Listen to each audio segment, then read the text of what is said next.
What if I told you that this could fill up this? Seems impossible, right? But not if you add something super important. But before we do that, we're gonna go over this month's big idea. It's right over here, and it's joy. Can you guys say joy? Joy! Great, good job. So joy is finding a way to be happy even when things don't go your way. Seems kind of like a strange definition, but when you think about it, like when you think about joy, it's like a happy feeling, right? Where you feel all bubbly inside.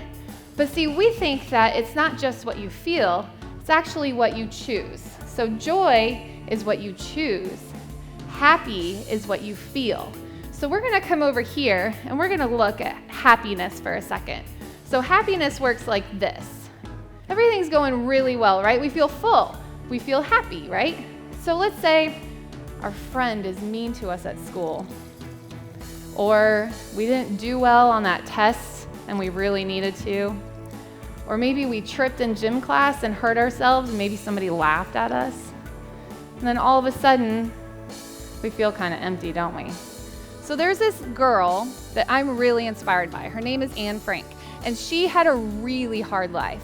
Lots of really hard things happened to her, and yet there's this quote that she says that is so inspiring to me. She says, "I don't think of all the misery, but of the beauty that still remains." We think that you can choose joy, okay? We think that you can absorb the bad or absorb the good and get rid of the bad, and then you find yourself with joy. Pretty cool, huh? So where did this snow come from, huh? Do you guys have any ideas? This is a super absorbent polymer, okay? So when you add water to it, it absorbs and then it expands. Isn't that neat? And then we have our very own snow. But that's kind of like what joyful people do. They do the same thing. So they absorb the good and they don't focus on the bad. And then they fill up with joy.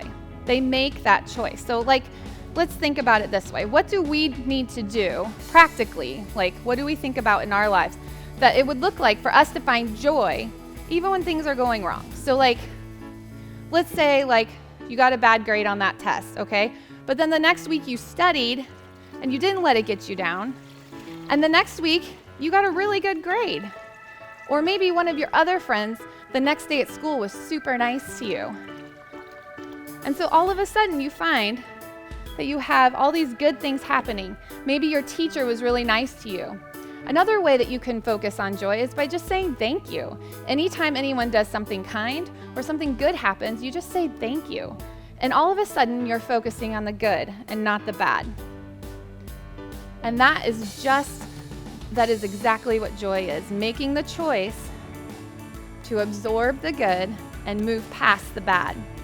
And that's joy, finding a way to be happy even when things don't go your way.